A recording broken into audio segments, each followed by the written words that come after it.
அனைவருக்கும் வணக்கம். தனுசு ராசினியர்களுக்கு எண்ணி 3 நாளில் எதிர்பாராத ஒன்று நடக்க போகிறது. அந்த நாள் 28/11/2024. இதை யாராலும் தடுக்க இயலாது. அந்த வகையில் தனுசு ராசினியர்களுக்கு என்ன மாதிரியான நன்மைகள் எல்லாம் ஏற்பட இருக்கு, கிரக நிலைகளின் ரீதியாக அமையிருக்கும் சாதகங்கள் என்ன, பாதகங்கள் என்ன, மேலும் என்ன மாதிரியான முன்னேற்றங்கள் எல்லாம் உங்களுடைய வாழ்வில் ஏற்பட இருக்கு என்பது குறித்தான முழுமையான பதிவு தான் இந்த வீடியோல நம்ம விரிவா பார்க்க போகிறோம். அந்த வகையில இன்றைய நாளை பொறுத்த வரைக்கும் சாதாரண பிரதோஷ வேளைகளில் சிவாலயம் சென்று வழிபட்டால் 1 வருடம் ஆலயம் சென்று வழிபாடு செய்த பலன் கிடைக்கும். அதுவே சனிக்கிழமை வரும் மகா பிரதோஷத்தன்று இறைவனை வழிபட்டால் 5 வருடம் ஆலய வழிபாடு செய்த பலன் கிடைக்கும். அது மட்டுமில்லாமல் சிவபெருமானை பொறுத்த வரைக்கும் இவர் அபிஷேக பிரியர். அவருக்கு பிரதோஷத்தன்று கறந்த பசும்பால் கொண்டு அபிஷேகம் செய்து வழிபட்டால் சிறப்பான பலனை பெறலாம். இல்லை என்றால் இளநீர் அபிஷேகம் செய்வது நல்லது. இறைவன் இயற்கையை விரும்பக்கூடியவன். எனவே இயற்கையான வில்வ இலை அர்ச்சனையும் சிவபெருமானை மகிழ்ச்சிப்படுத்தும். இது தவிர தும்பை பூ மாலை அணிவித்து பிரதோஷம் அன்று சிவனை வழிபட்டால் சகல தோஷங்கள் விலகும் என்பது நம்பிக்கை. பிரதோஷ தினத்தில் அதிகாலையில் நீராடி திருநீரணிந்து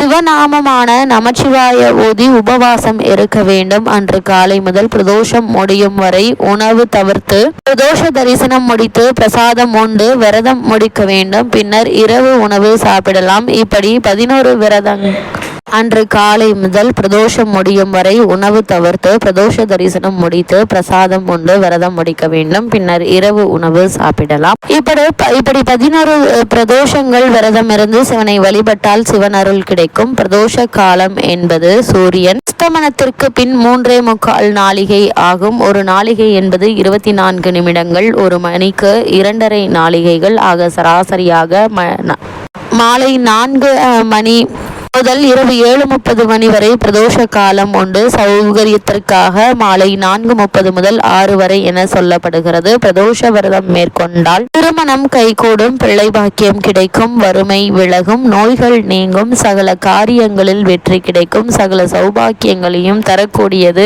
இந்த பிரதோஷ விரதம். அது மட்டுமில்லாமல் இந்த பிரதோஷம் என்பது பாவத்தை தொலைத்து கொள்ளும் வழிபாடாகும். பிரதோஷ காலத்தில் சிவபெருமான் ஆலகால விஷத்தை குடித்து உலகத்தை காத்தருளினார். விரதமிருந்து வழிபட்டால் சகல பாவங்களும் நீங்கி புண்ணியம் சேரும், முக்தி கிடைக்கும் என்பது நம்பிக்கையாகவும் ஐதீகமாகவும் உள்ளது. அப்படிப்பட்ட பிரதோஷம் அப்படின்னா என்ன என்று பார்க்கும்போது, பிரதோஷம் என்றால் பாவத்தை தொலைத்து கொள்ளும் வழிபாடாகும். அதாவது பிரதி கூட்டல் தோஷம் என்று பிரிக்கப்படும் போது பிரதி என்றால் ஒவ்வொன்றா எனவும், தோஷம் என்றால் பாவத்தை குறிப்பதாகும். பிரதோஷம் வழிபாடு செய்வதால் ஒவ்வொருவரும் தங்களுடைய பாவத்தை தொலைத்து கொள்ளும் வழி என குறிப்பிடப்படுகிறது. ஒவ்வொரு மாதமும் அமாவாசைக்கு பின் பௌர்ணமிக்கு பின் வரும் திரியோதசி திதி என்னும் 13ஆம் நாள் மாலை 4:30 மணி முதல் 6 மணி வரை பிரதோஷ காலமாக கடைபிடிக்கப்படுகிறது. இந்த பிரதோஷத்தினுடைய புராண கதை என்ன என்று பார்க்கும்போது, பார்க்கடலை கடைந்து அதிலிருந்து வரக்கூடிய அமிர்தத்தை உண்டால் மரணமில்லா வாழ்க்கை வாழலாம் என மகாவிஷ்ணு கூற, தேவர்கள் அமிர்தத்தை எப்படியாவது எடுத்தாக வேண்டும் என தயாராகினர். ஆனால் அது எளிய வேலை அல்ல என தெரிந்து கொண்டு அசுரர்களையும் அதில் பங்கேற்க அழைத்தனர். தேவர்களும் அசுரர்களும் அமிர்தம் கடைய ஒத்துழைத்து பார்க்கடலை கடைய மந்தார மலையை மத்தாகவும் வாசுகி பாம்பை கயிறாகவும் பயன்படுத்தி கடைய தொடங்கினர். அந்த நேரத்தில் மந்தார மலை மண்ணுக்குள் பதிந்தது. உடனே மகாவிஷ்ணு ஆமையாக, அதாவது கூர்ம அவதாரம் எடுத்து அந்த மந்தார மலையை தாங்கினார். தொடர்ந்து நீண்ட காலம் பார்க்கடலை கடைந்ததால் வாசுகி பாம்பு வலி தாங்க முடியாமல் விஷத்தை கக்கியது. அந்த ஆழகால விஷம் உலகில் பரவி மக்களுக்கு எந்த ஒரு தீங்கும் ஏற்பட்டுவிடக் கூடாது என்பதற்காக சிவபெருமான் அந்த ஆழகால விஷத்தை உண்டு இந்த அகிலத்தை காத்தருளினார். அதன் பின்னரே அமிர்தம் கிடைத்தது. மற்ற நாட்களில் வரக்கூடிய பிரதோஷ நாளில் விரதம் இருந்து வழிபாடு செய்வதை விட சனிக்கிழமைகளில் வரக்கூடிய சனி பிரதோஷ விரதம் மேற்கொண்டால் 1000 மடங்கு கூடுதல் பலன் கிடைக்கும் என்பது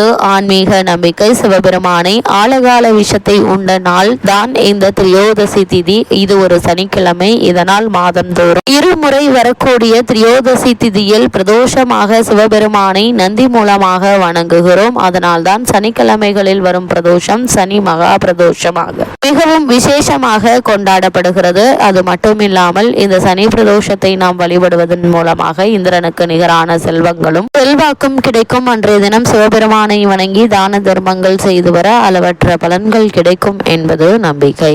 அந்த வகையில் தனுசு ராசினியர்களுக்கு 28/11/2024 தேதியான இன்றைய தினம் மேலும் என்ன மாதிரியான நன்மைகள் எல்லாம் உங்களுடைய வாழ்வில் ஏற்பட இருக்கு என்று பார்க்கும்போது, உங்களுடைய ராசியில் சுக்கிரன் இருப்பது நல்ல ஒரு அமைப்பு என்று தாங்க சொல்ல வேண்டும். அது மட்டுமில்லாமல் அவர் உங்கள் 7ஆம் இடத்தை பார்ப்பதும் சிறப்பான ஒரு பலனை தரக்கூடிய ஒரு கிரக சஞ்சாரம் என்று தாங்க சொல்ல வேண்டும். அது மட்டுமில்லாம மனைவியினுடைய ஆலோசனை உங்களுக்கு சாதகமாக இருக்குங்க. அவர் மூலமாக ஆதாயம் அடையும் வாய்ப்பு உண்டுங்க. ஒருவருக்கு ஒருவர் இணைந்து செயல்பட்டால் வெற்றி நிச்சயம் உண்டுங்க. அதே போல் உங்களுடைய ராசிக்கு 3ஆம் இடத்துல சனி அதைத்தான் சுட்டி காட்டுகிறார். எந்த ஒரு செயலாக இருந்தாலும் ஒற்றுமையோடு செயல்படுவதன் மூலமாக உங்களுக்கு நல்ல ஒரு முன்னேற்றம் ஏற்படுவதற்கான வாய்ப்புகள் இருக்கு. உத்தியோகத்தில் உள்ளவர்களுக்கு காரணமே இல்லாமல் மறுக்கப்பட்டு வந்த பதவி உயர்வு, ஊதிய உயர்வு, உத்தியோகத்தில் கிடைக்க வேண்டிய சலுகைகள் ஆகியவற்றை தற்போது நீங்கள் எதிர்பார்க்கலாங்க. அதே போல் வெளிநாடு சென்று பணியாற்ற வேண்டும் என்ற விருப்பம் இருந்துச்சுன்னா அதற்கான முயற்சிகளை மேற்கொள்ளலாம். தற்காலிக பணியாளர்களுக்கு பணி நிரந்தரம் செய்யப்படுவதற்கான வாய்ப்புகளும் அதிகம் இருக்குதுங்க. தனுசு ராசினியர்களை பொறுத்த வரைக்கும் இந்த தருணங்கள்ல 3ஆம் இடத்தில் உள்ள சனி நல்ல முன்னேற்றத்தை ஏற்படுத்தி கொடுக்க இருக்கிறார். குரு வக்ரம் அடைந்திருந்தாலும் உங்களுடைய ராசிக்கு 2ஆம் இடத்தை அவர் பார்வையிடுவதால் பண சிக்கல்கள் இருக்காதுங்க. ஏதாவது ஒரு விதத்தில் உங்களுடைய தேவைகள் பூர்த்தியாகி விடுங்க. அதே போல் சுப செலவுகள் இருப்பதால கடன் வாங்க வேண்டிய அவசியம் இருக்குமா அப்படின்னு கேட்டீங்கன்னா நிச்சயமாக இருக்காதுங்க. உங்களுக்கு வருமானம் என்பது இருந்து கொண்டே இருப்பதால் நீங்கள் கவலைப்பட வேண்டிய எந்த ஒரு அவசியமும் இல்லைங்க. கடன் வாங்க வேண்டிய அவசியம் இருக்காது. அதே போல் வியாபாரம் செய்பவர்களுக்கு நல்ல ஒரு லாபம் கிடைக்க இருக்குது. இதனால் பழைய கடனை அடைத்து நிம்மதி பெறுவது மட்டுமில்லாமல் உங்களுடைய தொழில் மற்றும் வியாபாரத்தை உங்களுடைய சொந்த கட்டிடத்திற்கு மாற்றுவதற்கான முயற்சிகள்ல வெற்றி அடையக்கூடிய ஒரு தருணமாகவும் அமையிருக்கு என்பதை கிரகங்களுடைய சஞ்சார நிலைகள் தெளிவாகவும் உறுதியாகவும் எடுத்துக்காட்டுதுங்க. மேலும் என்ன மாதிரியான விஷயங்கள்ல நீங்கள் சற்று கவனமாக இருக்க வேண்டும் என்று பார்க்கும்போது, பொதுவாகவே ராசிநாதன் எக்காரணத்தை முன்னிட்டும் பலம் குறைந்திருக்க கூடாது, வக்ரம் அடையக்கூடாது. அவை இரண்டும் தனுசுக்கார